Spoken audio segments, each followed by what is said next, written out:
تو اس لیے علماء نے اس مسئلے کو بڑا اچھا سمجھا, اصول فقہ میں ایکسپلین کیا ہے کہ نمازوں کا جو سبب ہے نا وہ کیا ہے, اوقات کی تبدیلی. جیسے 2 رکعتوں کا سبب سفر ہے, حالانکہ اصل میں نہیں ہے, اصل میں تو کچھ اور ہے, لیکن اب اللہ نے کیا بنا دیا سفر کو. تو ایسے ہی نمازوں کے واجب ہونے کا سبب کیا ہے, وہ وقت میں بڑی تبدیلی. تو یہ 5 ٹائم اس زمین پر ایسے ہیں جس میں بڑی تبدیلی ہوتی ہے, اور ان بڑی تبدیلیوں سے انسان کو اللہ کی نعمتوں کا احساس ہوتا ہے. اگر یہ ٹائم رک جائے نا تو ہماری زندگیوں کی رنگینیاں ختم. صرف فجر ہی کا ٹائم ہو, ظہر میں جو الگ سی انسان کی فیلنگ ہوتی ہیں, عصر میں الگ فیلنگ ہوتی ہیں, مغرب میں الگ, انجوائے کرتا ہے انسان لائف کو. نہ ہر وقت اسے مغرب کا ٹائم چاہیے, اسے عشاء بھی چاہیے, لیکن ہر وقت عشاء نہیں چاہیے. اسے فجر کی بہاریں بھی چاہیے, لیکن ہر وقت فجر کی بہاریں نہیں چاہیے. اسے دوپہر کی چلچلاتی دھوپ بھی چاہیے, ہر وقت نہیں چاہیے. شام کی ٹھنڈی چھاؤں بھی چاہیے جو عصر کے ٹائم ہوتی ہے. اور کیسے سمجھائیں میرے بھائی, میرے پاس اس کے علاوہ تبھی تو 5 نمازیں ہیں, تو 2 نمازیں اکٹھی بیٹھی نہیں ہوتی, سمجھ رہے ہو, کیونکہ اوقات 5 ٹائم چینج ہوتے ہیں اور بڑی تبدیلی آتی ہے. تو 3 ٹائم کیوں پڑھ رہے ہو بھائی تم نماز؟ باقی قرآن و حدیث کے حوالے کیا ہیں وہ میں انشاءاللہ بھی ریئیکشن ریکارڈ کرواؤں گا, اس پہ وہ آ جائیں گے. تو میرے بھائی, تو یہ اسلام ہے جو ہمیں کہتا ہے کہ جب وقت میں بڑی تبدیلی ہوگی تو تمہیں اللہ کی نعمت کو واقعی ہوتا بھی ہے. آپ رات کو سو جاؤ ٹائم پہ, صبح صادق کا وقت جب ہوتا ہے نا, نیند پوری ہوتی ہے, خدا کی قسم دل میں ذرا سی بھی اللہ کی محبت کا جذبہ ہونا تو انسان کے دل میں اللہ کی محبت کی چنگاریاں پیدا ہوتی ہیں صبح کے ٹائم کو دیکھ کے, کہ میرے رب نے مجھے رات کو سلا دیا اور بالآخر اب سورج دوبارہ سے نکل کے اپنی ذمہ داری پوری کرنے والا ہے. دل چاہتا ہے اللہ کو راضی کروں, اٹھوں میں اللہ کے سامنے جاؤں. ہم تو پوستیوں کی طرح, میجورٹی تو سو رہی ہوتی ہے نا, اٹھتی 12 بجے کم وقت, اس کو کیا پتا وہ صبح اور وہ چھاؤں ستاروں کی اور وہ نور.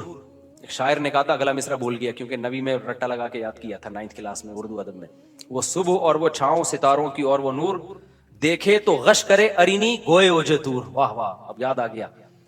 آپ کو سمجھ میں نہیں آیا ہوگا کیونکہ اردو برباد ہو رہی ہے. شاعر نے کہا ہے ارینی, موسیٰ علیہ السلام نے کوہ طور میں کہا تھا نا ارینی, اے اللہ مجھے اپنا جلوہ دکھا.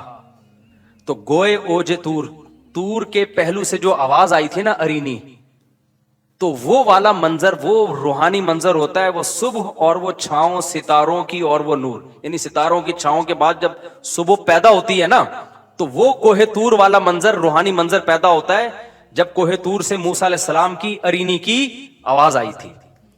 یہ شاعروں کا تخیل ہوتا ہے, کوئی میرے پہ توہین کا فتویٰ نہ لگا دینا بھائی.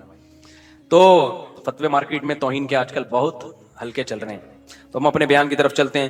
تو یہ 5 نمازیں اللہ نے کیا کر دی میرے بھائی, بولو. اصل تو عبادت اسلام میں ہے ہی نماز. اصل کیا ہے, 5 ٹائم دن میں. تبھی علماء کہتے ہیں معافی نہیں ہوتی ہے کبھی, موت تک چلتی رہتی ہے, کیونکہ ٹائم آتا رہتا ہے نا. ٹائم آئے گا تو نماز لازم ہوتی رہے گی, یا تو ٹائم روک لو. ہم جب گئے تھے وہاں ناروے میں تھے نا, تو بہت لمبی رات تھی, تو وہاں ٹائم رکا ہوا تھا رات کا. تو مغرب اور عشاء اور فجر میں ٹھیک ٹھاک فاصلہ ہوتا تھا. فجر 8:45 بجے ہو رہی تھی صبح, اور عشاء میرا خیال ہے 4:30-5 بجے. تو چونکہ ٹائم رکا ہوا تھا نا, مغرب کے بعد عشاء کا وقت, فجر کا وقت آ ہی نہیں رہا, عشاء کا وقت, عشاء کے بعد فجر کا وقت آ ہی نہیں رہا, تو ٹائم رک گیا, تو نماز بھی کیا ہو گئی, رک گئی. ٹھیک ہے, دیر سے پڑھو. تو کیونکہ ٹائم چینج ہوگا تو حکم اللہ کا نماز کا آپ کی طرف متوجہ. ہاں, جن علاقوں میں 6 مہینے 3 مہینے سورج نکلتا ہی نہیں ہے, وہاں پھر حدیث میں آتا ہے کہ اس میں پھر حدیث میں کچھ اور ہے, وہ پھر ابھی مسئلہ بیان کروں گا تو بات لمبی ہو جائے گی. یہ ان جگہوں کی بات ہے جہاں دلوک شمس ہو رہا ہے, سورج نکلتا ہے اور 24 گھنٹے کے اندر غروب ہو جاتا ہے, تو وہاں پھر نمازیں کس طرح ہی پڑھی جائیں گی, ٹائم کے ساتھ اللہ نے اس کو جوڑ دیا. وَبَلَغَتِ الْقُلُوبُ الْحَنَاجِرَ وَتَظُنُّونَ بِاللَّهِ الظُّنُونَ, اور تمہیں اللہ کے بارے میں خیالات آنے لگے. یہ بھی نیچرل ہے, بعض دفعہ وسوسے آنا شروع ہو جاتے ہیں.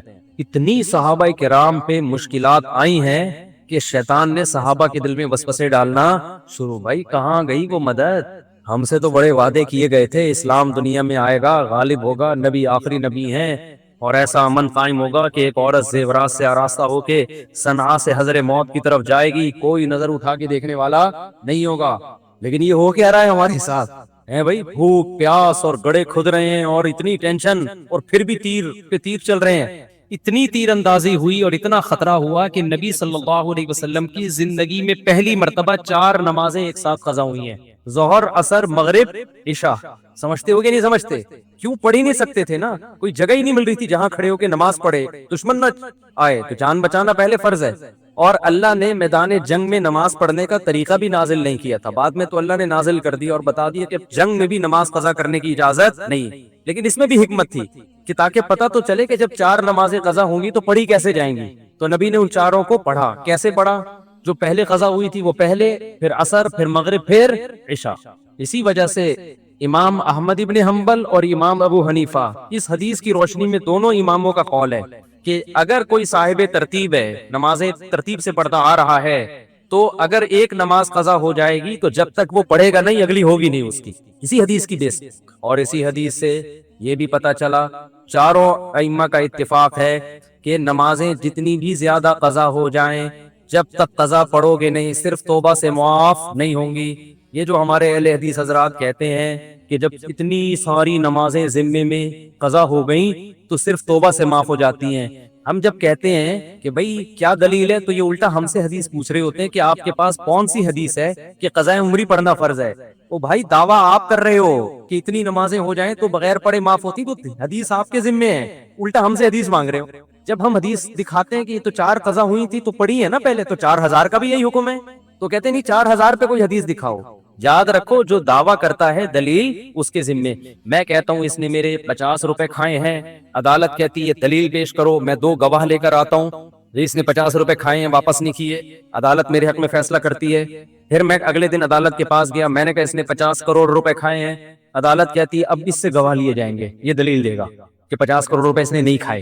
میں کہوں گا جج صاحب قانون کی کتاب میں لکھا ہوا ہے جو کسی کے 50 روپے کھائے تو جو دعویٰ کرے گا نا کہ اس نے کھائے ہیں وہ دلیل دے گا. تو عدالت کہے تو 50 روپے کے بارے میں لکھا ہے، 50 کروڑ کے بارے میں تھوڑی لکھا ہے. صحیح ہے نا؟ جج صاحب کو سپریم کورٹ نے 50 روپے کے بارے میں فیصلہ کیا تھا کہ جو 50 کا دعویٰ کرے گا دلیل اس کے ذمہ ہوگی. ہائی کورٹ کا جج کہہ رہے سپریم کورٹ کا فیصلہ 50 کے بارے میں تھا، 50 کروڑ کے بارے میں نہیں تھا. آپ نے دعویٰ کیا اس نے 50 کروڑ کھائے ہیں تو یہ کہے گا کہ میں نے نہیں کھائے اور اس پہ دلیل لے کر آئے گا کہ میں نے نہیں کھائے. ابے بھائی کامن سینس کی بات ہے، جو نہیں کھائے وہ دلیل نہیں دیتا، دلیل وہ دیتا ہے جو کھانے کا دعویٰ کر رہا ہے. ہمیں اسلام میں نماز اگر کسی نے چھوڑ دی تو ہمیں یہ تو ملتا ہے کہ قضا کے بغیر وہ نماز صرف توبہ سے معاف نہیں ہوتی، قضا بھی پڑھنی پڑے گی. بخاری کی حدیث ہے فجر کی نماز رہ گئی، آپ نیند کا غلبہ ہوا، فجر نکل گئی، آپ نے پہلے قضا پڑھی ہے. اور یہ بھی حدیث ہے غزوہ خندق کی. تو اس سے پتہ چلتا ہے نماز جب بھی کوئی مسلمان حالت اسلام میں نماز چھوڑے گا تو قضا بھی اس کو پڑھنی پڑے گی. بعض لوگ یہ کہتے ہیں کہ بھئی اس میں حرج بہت ہے، 10 سال سے آپ نے نمازیں نہیں پڑھی، 15 سال سے نمازیں نہیں پڑھی، حرج بہت ہے.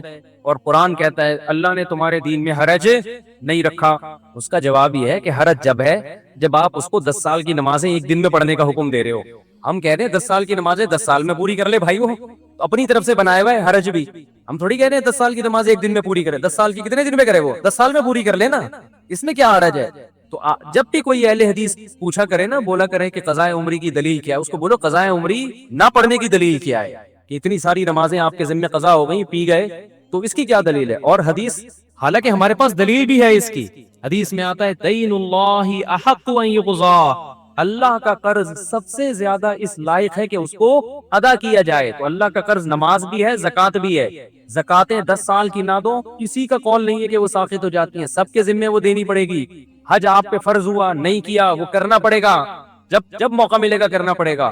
تو اسی طرح زکوٰۃ ہے. تو اسی طرح میرے بھائی نماز تو سب سے اہم ترین رکن ہے. 10 سال نہیں پڑھی تو پڑھنی پڑیں گی، اب آپ کو 10 سال میں کمپلیٹ کرنا پڑے گا اس کو. تو آج کل نئے نئے اسکالرز آ رہے ہیں، ان کو ائمہ اربعہ پہ ترجیح مت دو. بار بار میں ایک جملہ زبان سے دہراتا ہوں، ہم ابو حنیفہ کو نبی پہ ترجیح نہیں دیتے ہرگز کہ نبی کی بات پہ ابو حنیفہ کی بات کو ترجیح دیں.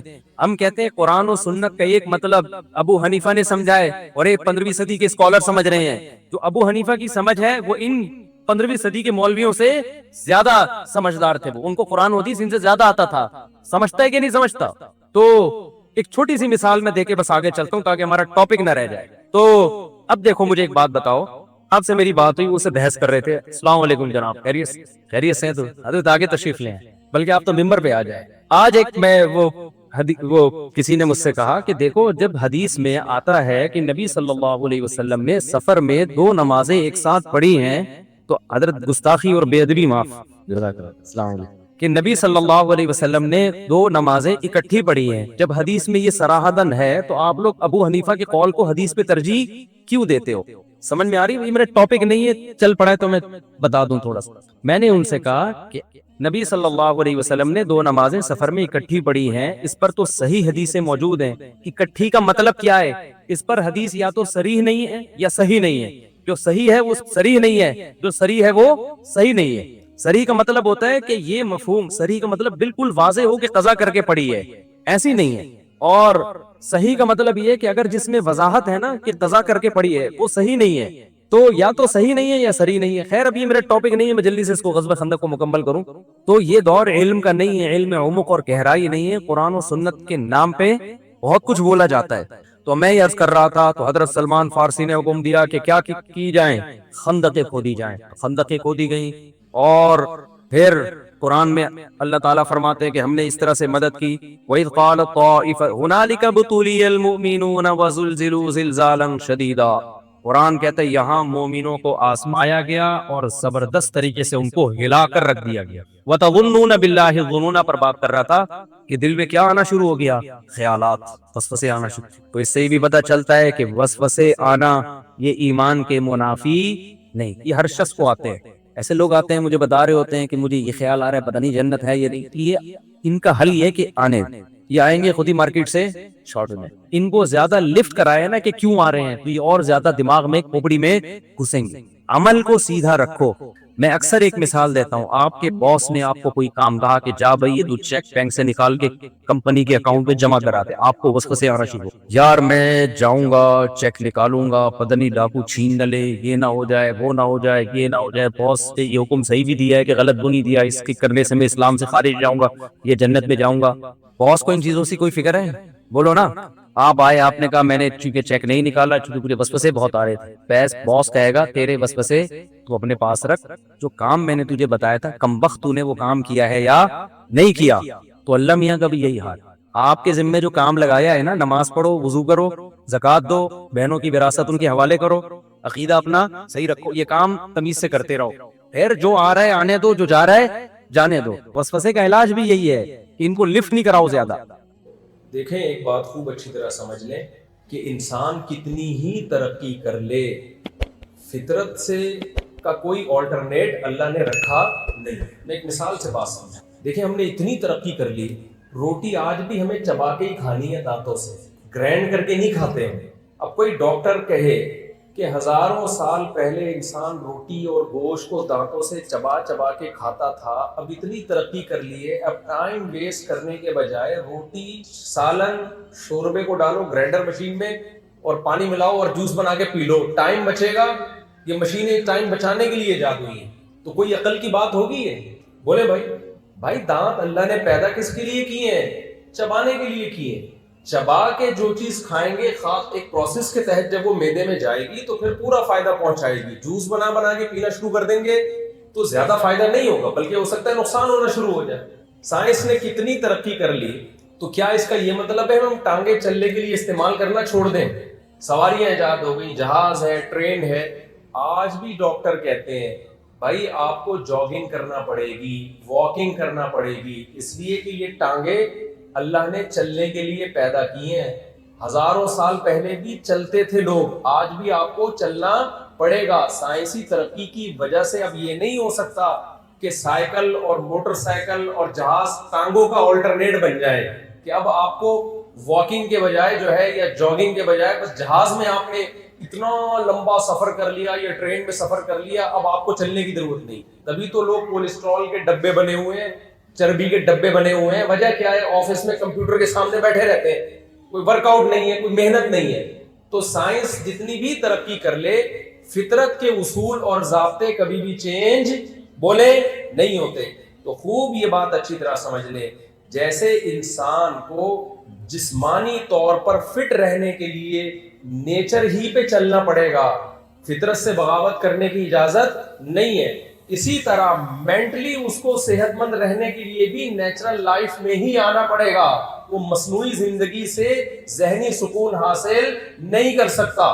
اب جو فزیکل صحت ہے نا اس کے لیے آپ کو ڈاکٹر کہتے ہیں نا آرگینک چیزیں کھائیں, کہتے ہیں کہ نہیں کہتے؟ گوبر کی کھاد کا ٹماٹر کھائیں, آپ یوریا کی کھاد کا نہ کھائیں. ابے بھائی جب سائنس نے اتنی ترقی کر لی ہے تو پھر 10,000 سال پہلے بھی گوبر کی کھاد کی چیزیں کھاتے تھے, اب بھی گوبر ہی کی کھاد کھانی ہے, تو اس ترقی کا کیا فائدہ ہوا؟ تو یہ دلیل بنے گی؟ غلط دلیل ہوگی بھائی. ترقی جتنی مرضی کرے لیکن نیچر تھوڑی چینج ہوگی. تو میڈیکلی فٹ رکھنے کے لیے جیسے پہلے جو اصول تھے آج بھی وہی فزیکلی فٹنس کے لیے, تو اسی طرح مینٹلی طور پر ہیلدی لائف گزارنے کے لیے صدیوں پہلے جو اصول تھے آج بھی وہی اصول ہے. صدیوں پہلے بھی انسان کو مینٹلی ہیلتھ کے لیے بیوی بھی چاہیے تھی, بچے بھی چاہیے تھے, بہنیں بھی چاہیے تھی, بھائی بھی چاہیے تھے, ماموں بھی چاہیے تھے, چاچو بھی چاہیے تھے, کزن بھی چاہیے تھے, دوست احباب بھی چاہیے تھے. آدم علیہ الصلوۃ والسلام جنت میں تھے, جنت سے زیادہ ترقی کی کوئی جگہ ہو نہیں سکتی. وہاں بھی ان کی لائف میں بورنگ لائف تھی ان کی. اللہ نے ان کی انٹرٹینمنٹ کے لیے اما حوا کو, ان کی زوجہ کو پیدا کیا, پھر ان کو اولاد دی اللہ تعالیٰ نے. صدیوں سے یہی سسٹم چلا آ رہا ہے کہ آپ ایک حد تک اکیلے زندگی پہلے ماں باپ کے سائے میں ہوتے ہیں, بہن بھائیوں کے سائے میں ہوتے ہیں, پھر بالغ ہوتے ہیں, پھر آپ کا نکاح ہوتا ہے, پھر آپ کی اولاد ہوتی ہے, پھر بڑھاپے میں آپ کے پوتے نواسے ہوتے ہیں, پھر بہویں داماد ہوتی ہے. یہ لائف اسٹائل آپ جس سے بھی چھین لیں گے نا ترقی کے جھانسے دے کر, اس کی مینٹلی ہیلتھ کی ایسی کی تیسی ہو جائے گی, چاہے وہ کتنا بڑا سائنٹسٹ کیوں نہ ہو. جاپان کے بڑے بڑے سائنسدانوں کو جا کے دیکھو ان کو بڑھاپا کیسے گزر رہا ہے. تو مجھے غصہ بہت آنے لگا ہے آج کل, میں کیا کروں, تھوڑا سا میری آواز اونچی ہو جاتی ہے بہت. یہ تمیز سے بھی سمجھائی جا سکتی ہے بات, لیکن میں تمیز سے سمجھانے کے موڈ میں اس لیے نہیں ہوں کہ سمجھ میں نہیں آئے گی یہ تمیز. ٹھیک ہے, کچھ باتیں مدلل ہوتی ہیں, تمیز کے دائرے میں وہ سمجھ میں نہیں آتی. ہمارا سیکولر اور لبرل طبقے نے ہر چیز میں گورے کو اپنا باپ بنا لیا ہے. اور بھائی سائنس ٹیکنالوجی میں اس کو اپنا باپ بناؤ, وہ اس میں بڑا ایکسپرٹ ہے. تہذیب میں, اخلاقیات میں, نیچرل لائف میں, یہ پیغمبروں کا ٹاپک ہے. پیغمبر بتائیں گے فطرت کیا ہے اور فطرت سے بغاوت کیا ہے, یہ پیغمبروں کا ٹاپک ہے. یہ مذہب بتائے گا, آسمانی کتابیں بتائیں گی, یہ گورا نہیں بتائے گا. دیکھو زنا کرنا اخلاقی جرم ہے, یہ کون بتاتا ہے؟ علماء بتاتے ہیں, آسمانی مذاہب بتاتے ہیں, عیسائیوں کے پادری بتائیں گے, مسلمانوں کے مفتی بتائیں گے, یہودیوں کے جو بھی مذہبی رہنما وہ بتائیں گے نا. یہ ڈاکٹر بتائے گا. آپ ڈاکٹر کے پاس جاؤ کہ جی کسی عورت سے ریلیشن قائم کرنا, وہ کہے گا اگر وہ راضی ہے تو ٹھیک ہے, کیونکہ ڈاکٹر کہے گا یار شادی کرنے میں یا فزیکل ریلیشن میں میڈیکلی کوئی نقصان نہیں ہے. تو یہ ڈاکٹر کا ٹاپک نہیں ہے, یہ ٹاپک نہیں ہے ڈاکٹر کا, یہ سائنسدانوں کا ٹاپک نہیں ہے. شراب پینا اخلاقی جرم ہے, یہ مذہب بتائے گا, یہ ڈاکٹر نہیں بتائیں گے. ابھی تو بہت سے ڈاکٹر خود پی رہے ہوتے ہیں, وہ کیا بتائیں گے؟ وہ تو یہ بتا دے گا کتنی کوانٹٹی میں نقصان دہ, کتنی کوانٹٹی میں فائدے مند ہے, یہ بتا دے گا ڈاکٹر. انسان کی خوراک میں حلال بھی ہے حرام بھی ہے, یہ مذہب بتائے گا کہ گائے, بھینس, بکرے یہ کھانا یہ انسانیت پہ سوٹ کرتا ہے, یہ حلال گوشت ہے. کتے, بلی, خنزیر یہ انسان کی شان کے لائق نہیں ہے. یہ مذہب کا ٹاپک ہے, یہ ڈاکٹروں کا ٹاپک نہیں ہے.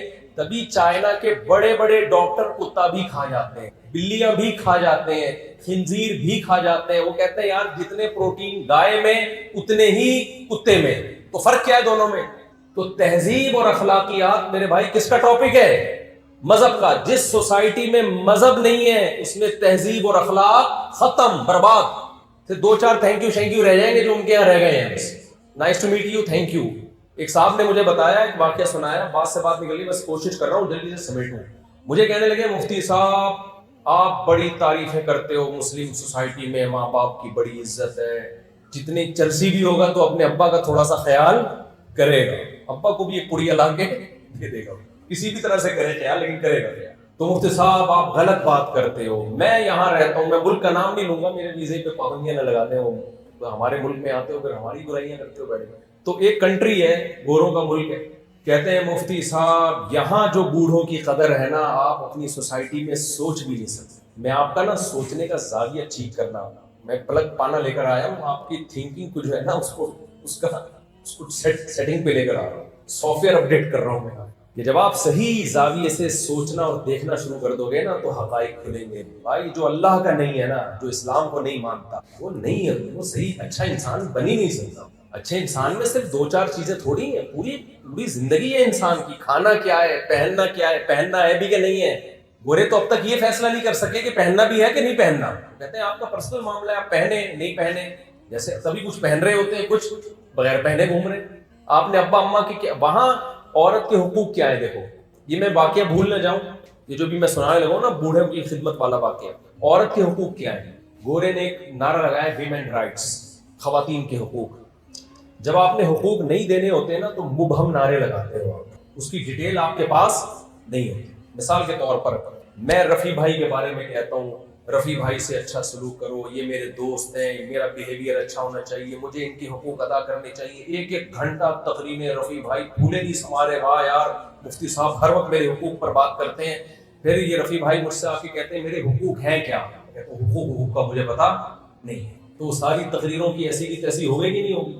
رفیع بھائی کہتے ہیں ایک بندہ میرے 2 کروڑ روپے لے کے بھاگا ہوا ہے, مفتی صاحب اس پہ بات کریں کہ وہ 2 کروڑ مجھے دے دے.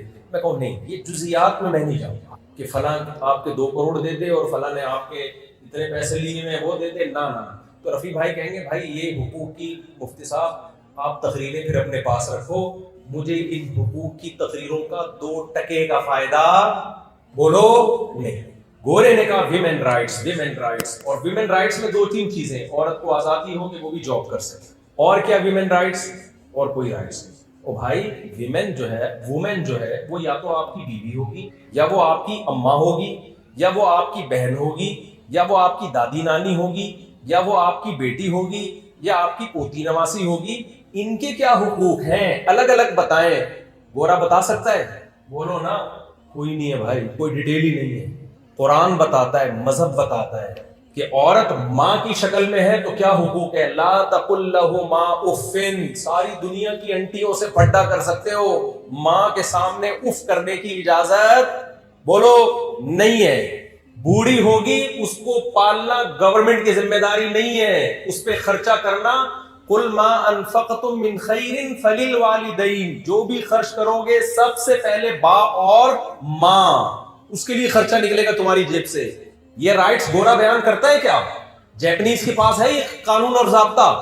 پھر اللہ کہتا ہے ماں اگر تم نماز پڑھ رہے ہو اور تمہیں نماز میں پکارتی ہے, نماز توڑ کر اس کی پکار پر لبیک کہو, بہرے بن کے مت بیٹھے رہو. کس قدر ڈیٹیل میں حقوق بیان کیے. ان کے قدموں میں جنت تلاش کرو. جس نے باپ کی پیشانی پہ محبت سے نظر ڈالی اللہ اسے حج عمرے کا ثواب دیتے ہیں. پھر وہ عورت اگر بیوی کی صورت میں ہے اس کے حقوق الگ ہیں. اس کے تو اتنے حقوق ہیں تبھی تو لوگ شادی نہیں کر رہے. اماں سے زیادہ حقوق کس کے ہیں بولو بھائی؟ بیگم کے. کتنی ہی مالدار کیوں نہ ہو, سارا خرچہ اس کی ساری زندگی کا, اس کا بھی اس کی اولاد کا بھی, سارا خرچہ کس کے کندھے پر ہے؟ مرد کے کندھے پر. یہ وومن رائٹ گورا دے کے دکھا سکتا ہے کسی عورت کو ہے بھائی؟ کوئی حقوق نہیں ملتے بھائی. آپ اپنی چائے اپنے خرچے پہ بناؤ. میاں کہتا ہے میں اپنی چائے اپنے خرچے پہ. ہمارے یہاں ہو سکتا ہے کہ بیگم تم اپنی چائے اپنے خرچے پہ؟ کبھی ایسا کہا کوئی ایسا شیر نر ہو تو مجھے بتائے بھائی جس میں یہ ایسا. میں کہاں, میں تو مجھے تو 4 چائے پلانی پڑتی ہے, میرا تو اور ڈبل خرچہ ہے, 4 گنا زیادہ خرچہ ہے. کس قدر تانے انسان کو سننے کے ملتے ہیں. آپ کو انڈے لینے کے لیے بھیجا تھا خالی ہاتھ. گورے کی گرل فرینڈ اسے یہ تانا نہیں دے سکتی, اس کی بیوی بھی نہیں دے سکتی. گورے کی بیوی کہے گی نا کہ آپ کو میں نے بولا تھا 1 درجن انڈے لے کر آؤ, گورا کہے گا جاؤ اپنے پیسے سے 2 درجن لے آ, مجھے کوئی اعتراض نہیں. سمجھ رہے ہو؟ کوئی حقوق فزیکل ریلیشن ہے, ساتھ رہتے ہیں, لیونگ ریلیشن, فزیکل ریلیشن, اور تھوڑا بہت میرج کاغذ ماغذ میں, اس کے علاوہ کچھ بھی نہیں ہے. سمجھتے ہو کہ نہیں سمجھتے؟ بچوں کا خرچہ کس کے ذمے ہے؟ اس عورت کے بدن سے جو اولاد ہوگی, ڈیلیوری کا خرچہ, اس کے اولاد کا خرچہ کس کے کندھوں پر ہے؟ مرد کے کندھوں پر. یہ کس کو حقوق دیے جا رہے ہیں؟ بیوی کو. اس کو رہائش, جو اس کی اسٹینڈرڈ باپ کے گھر میں تھا اسی اسٹینڈرڈ کی رہائش پرووائڈ کرنا. عاشروہن بالمعروف, قرآن کی آیت کا یہی مطلب ہے. اسٹینڈرڈ وہی دینا ہے جو کہاں ہو, اس کے ماں باپ کے گھر میں, جس کی ڈیٹیل فقہ کی کتابوں میں ہمیں ملتی ہے. بیٹی کی شکل میں ہے تو اس کے حقوق الگ. آج یہ لوگ اعتراض کرتے ہیں کہ اسلام نے بیٹی کو آدھی وراثت دی ہے, مرد بیٹے کو دگنی دی ہے, حالانکہ بیٹے پر خرچہ ذمہ داریاں اللہ نے 4 گنا ڈال دی ہیں اور بیٹی پہ ذمہ داری 1 روپے کی بھی نہیں ڈالی. وہ آدھا بھی مل کے بچا رہتا ہے اور اس کا ڈبل مل کے بھی اللہ خرچ کروا دیتے ہیں. اور یہ اعتراض وہ لوگ کرتے ہیں جو بیٹی کو آدھی بھی نہیں دیتے. ایک ہندو لڑکی کا فون آیا, اس نے کہا ہمارے ہندو لوگ جو اسلام پہ اعتراض کرتے ہیں ان ہندوؤں کی بات سارے ہندو نہیں کرتے. اس نے مجھے خود بتایا, کہتے ہیں ہمارے ہاں مفتی صاحب یہ اعتراض کیا جاتا ہے کہ مسلمان بیٹیوں کو آدھی وراثت دیتے ہیں, بیٹے کو ڈبل دیتے ہیں. کہتی خدا کی قسم اعتراض کرنے والے ہمیں 1 روپیہ بھی نہیں دیتے. ہماری فیملیوں میں بیٹی کو 1 روپیہ بھی نہیں ملتا, نہ بہتوں کو تو بیٹوں کو بھی نہیں مل رہا ہوگا, کتوں کو جاری ہوتی ہے وراثت. تو میں آپ سے جلدی بات کو سمیٹ کے بس ختم کرنے کی کوشش کر رہا ہوں. اچھی باتیں ہیں نا, وہ صفائی ستھرائی ڈسپلن, اس میں فالو کرو. مذہب جن چیزوں میں گائیڈ کرتا ہے میرے بھائی وہ ان کے پاس نہیں ہے. میں لوگوں سے ایک بات کہتا ہوں, ان کے حکمران ہمیں مل جائیں اور مذہب ہمارا ہو, ہم ان سے اچھے بن جائیں گے. ہمارے والے ان کو دے دو تھوڑے دنوں کے لیے, اور مذہب نہ ہو ان کے پاس تو ہم سے بدتر میں. پہلے میں کہتا تھا ادھار دے دو, پھر میں کہتا پکے پکے ادھار. تو بعض ادھار ایسے ہوتے ہیں جو پکے پکے دیے جاتے ہیں. تو ایک اس سوسائٹی کا باہر کا ہے اور ایک اندر کا ہے. ڈیپتھ میں جب آپ گہرائی میں جاؤ گے تو پتہ چلے گا بھائی اللہ اور رسول کو مانے بغیر انسان نہیں بن سکتا. تو میں وہ مثال دے رہا تھا کہ انہوں نے کہا آپ کے ہاں بوڑھوں کی کوئی قدر نہیں ہے. میں نے کہا کیسے؟ کہتے ہیں دیکھو میرے ابا بیمار تھے, وہ تھے, نام آئی ہے کینیڈا میں, کہتے ہیں دیکھو میرے ابا میں کینیڈا میں ہوتا ہوں, میرے ابا یہاں ہاسپٹل میں تھے جنا میں یا کہیں سول ہاسپٹل میں, کوئی کیئر ویئر نہیں تھی. یہاں پاکستان میں بوڑھوں کی کوئی کیئر ویئر نہیں ہوتی, اتنے برے حالات تھے.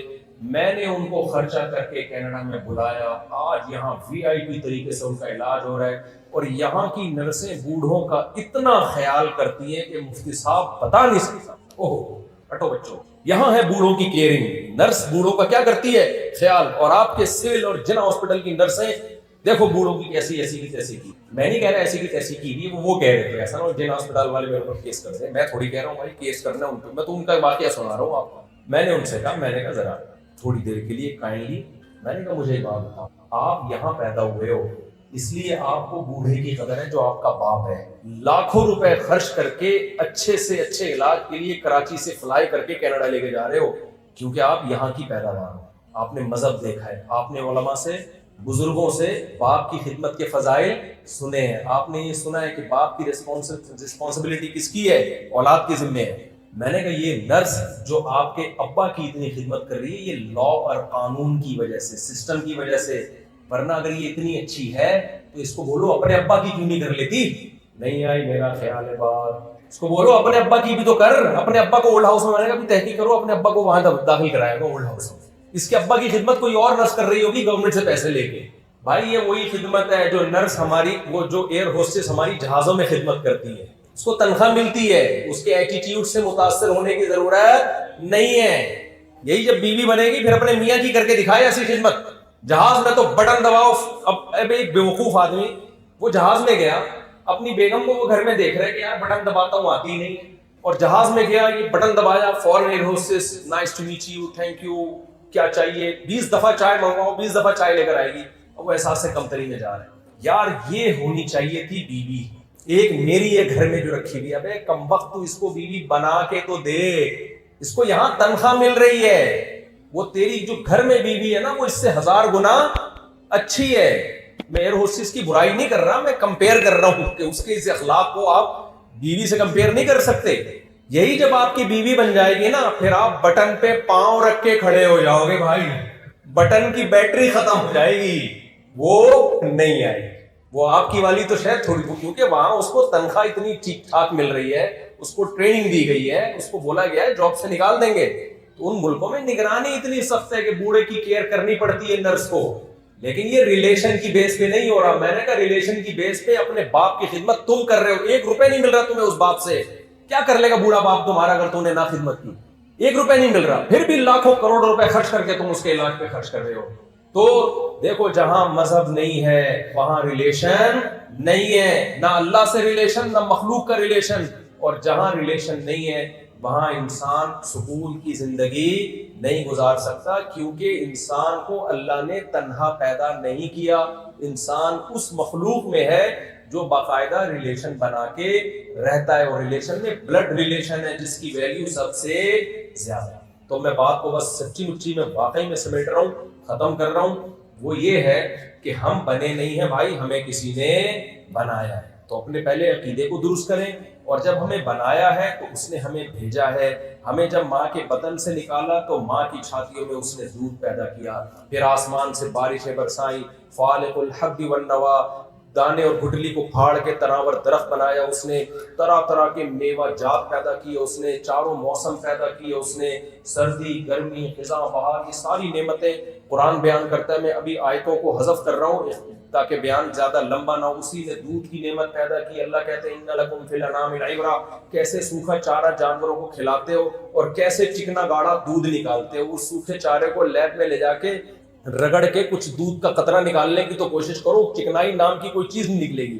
اب سائنٹسٹ یہ تو بتا دے گا کیسے دودھ بنتا ہے بھائی، یہ تو بتا دے گا کیوں بنتا ہے. یہ کون ہے جو ہماری خدمت کر رہا ہے؟ یہ سائنسدانوں کا ٹاپک نہیں ہے، یہ گورے کا ٹاپک بھی نہیں ہے. تو اللہ بتاتا ہے میں سوکھا چارہ ان کو کھلاتا ہوں اور کیسا چکنا گاڑا دودھ تمہارے لیے نکالتا ہوں. تو یہ ساری سہولتیں ہمیں اللہ کی طرف سے ملی ہوئی ہیں. تو اللہ کہتا ہے میں نے بھی تمہیں فالتو پیدا نہیں کیا، بیکار پیدا نہیں کیا. ساری کائنات میں نے تمہارے لیے پیدا کی ہے، تمہیں ایک کام کے لیے پیدا کیا ہے کہ مجھے راضی ہے. وہ کام کیا ہے بھائی؟ بولتے کیوں نہیں؟ مجھے راضی ہے. میں نے جس کو حرام کہہ دیا اس سے دور ہو جاؤ. دنیا کے ہر ملک کا قانون ہوتا ہے نا، لیگل انلیگل، ہوتا ہے کہ نہیں ہوتا؟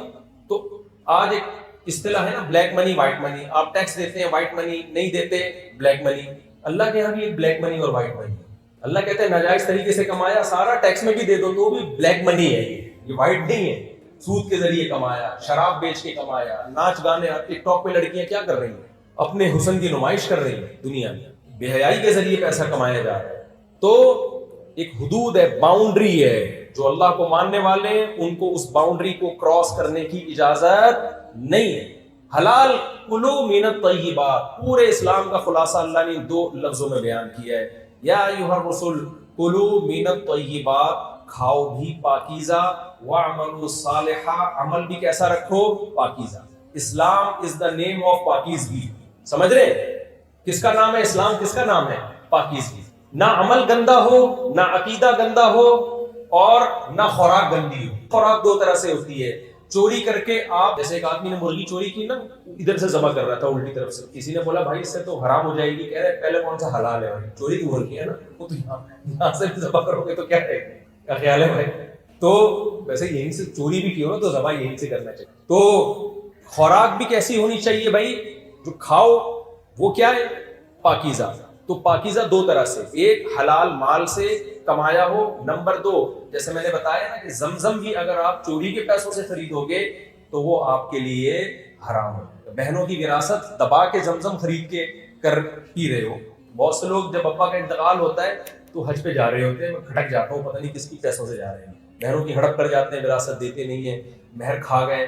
تو بہت سے کھا پی کے عمرہ کرنے جا رہے ہوتے ہیں، حج کرنے جا رہے ہوتے ہیں. مسجدوں کا پیسہ جب بھی کوئی کھاتا ہے نا تو آپ دیکھنا پہلے عمرہ کرنے پہنچا ہو. تو یہ کیا ہے؟ زمزم بھی اگر آپ یا مدینہ کی کھجوروں بھی حرام پیسے سے کھا رہے ہو تو اللہ کی نظر میں وہ کیا ہے؟ نجس، ناپاک.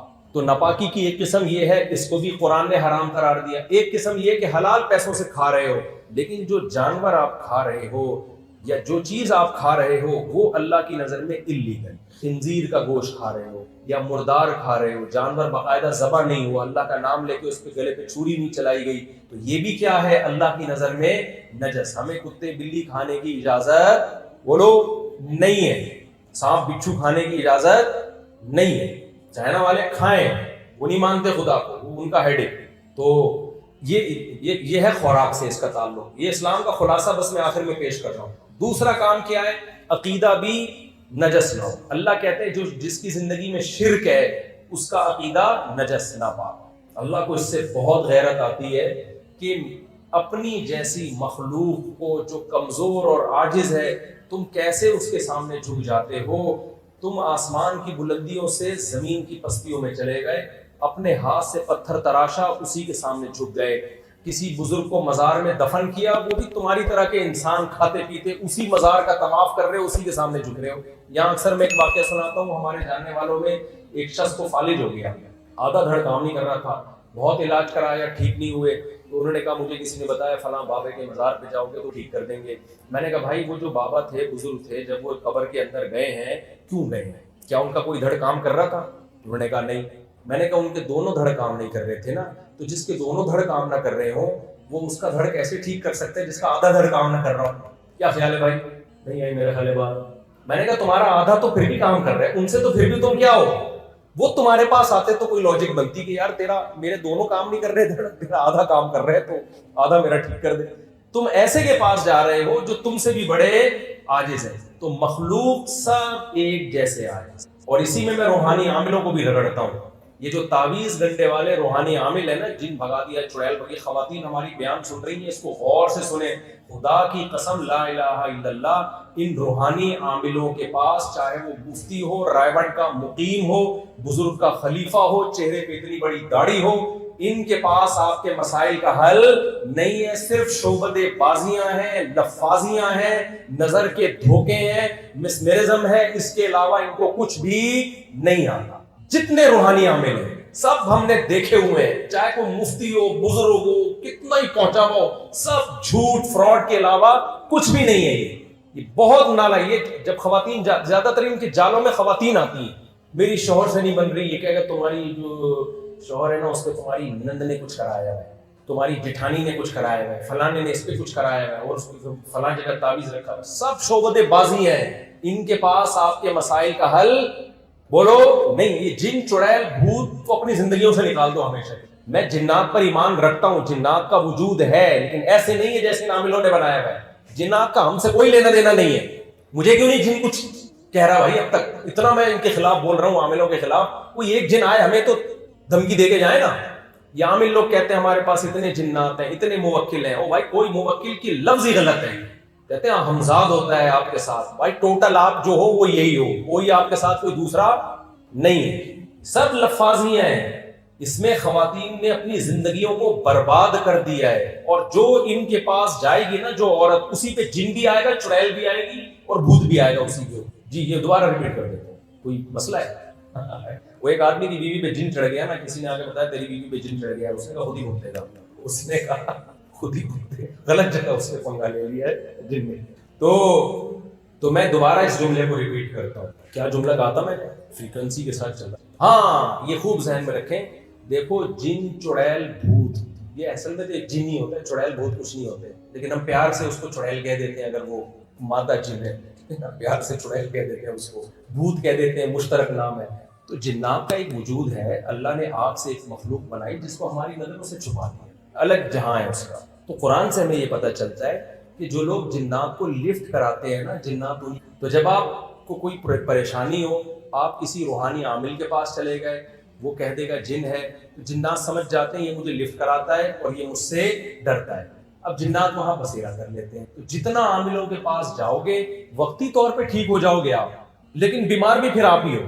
ایک دفعہ یہ دماغ سے نکال دو کہ آپ پہ کوئی جن یا بھوت آ سکتا ہے، یہ کسی نے جادو کیا ہے آپ پہ. لوگ کہتے ہیں نبی پہ جادو کا اثر ہو گیا تھا. تو دیکھو نبی پہ جادو کا اثر اس لیے ہوا تھا کہ لوگ آپ کو جادوگر کا ہونے کا تانا دیتے تھے. تو اللہ نے اس تانے کو آپ سے بری کرنے کے لیے تھوڑا سا اثر ہونے تاکہ لوگ آپ کو جادوگر، یہودی آپ کو جادوگر نہ کہیں.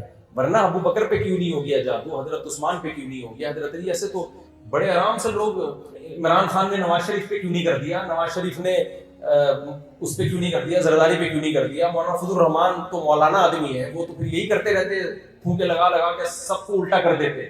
بھائی یہ نہیں ہوتا، سمجھ رہے ہو؟ اتنی اندھی دنیا میں لوگ کہتے ہیں گھر میں چوری ہوئی ہے، کوئی چور نہیں. عامل کے پاس جاؤ گے آپ کے گھر میں اثرات ہیں. بینکوں میں کیوں نہیں ہو جاتی چوری بھائی؟ ایک صاحب مجھے کہنے لگے میرے گھر میں لاکر ہے اور میرے گھر میں کوئی چور بھی نہیں ہے، کیونکہ پتہ نہیں پیسے کہاں سے غائب ہو رہے ہیں.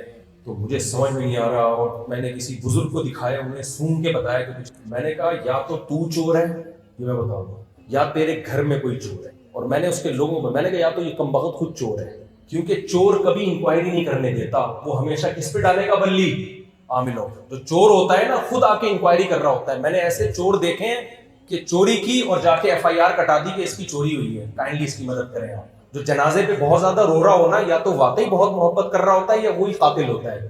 سمجھ رہے ہو کہ نہیں سمجھ رہے؟ اسی نے مارا ہوتا ہے اس لیے رو بھی بہت زیادہ رو رہا ہوتا ہے. تو جو یہ کہہ رہا ہے نا گھر میں کہ کچھ کیا ہوا ہے, سمجھ لو ہو سکتا ہے اسی نے چوری کی. میں نے کہا گھر کا چور ہے, کوئی خفیہ کیمرہ لگاؤ, بغیر بتائے پکڑا جائے گا. تو اس لیے اپنے آپ کو ان عاملوں کے جال سے بولو نکالو. ان کے اپنے مسائل حل نہیں ہوتے, یہ تمہارے مسائل کہاں سے حل کریں گے؟ شعبدے بازی ہیں, نظر کے دھوکے ہیں, مٹکے ٹوٹتے بھی دکھا دیتے ہیں کہ یہ مٹکا ٹوٹا, یہ نکلا ہے, سب نظر کے دھوکے ہیں یہ.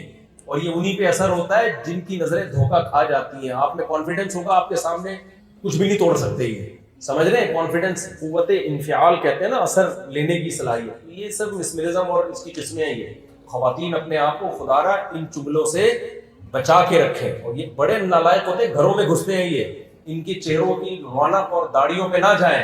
چور بھی داڑھی رکھ سکتا ہے, میں نہیں کہتا کہ داڑھی والے برے ہوتے ہیں, لیکن برا آدمی بھی دھوکہ دینے کے لیے داڑھی رکھ سکتا ہے. اور لوگ کہتے ہیں وہ مفتی ہیں. بھائی پاکستان میں پتھر اٹھاؤ مفتی نکلتا ہے. کوئی معیار ہے؟ کوئی بھی اپنے نام کے ساتھ ڈاکٹر لگا دے, کوئی بھی اپنے نام کے ساتھ مفتی لگا دے, کوئی بھی اپنے نام کے ساتھ شیخ الحدیث لگا دے. کوئی گورنمنٹ کی طرف سے پابندی ہے؟ کچھ بھی نہیں ہے. تو آپ لگا دیں, آپ ڈاکٹر فلاں ڈاکٹر PhD ڈاکٹر لکھ دیں اور سرٹیفکیٹ بھی مل جائے گا, اتنا بڑا مسئلہ نہیں. تو خیر, تو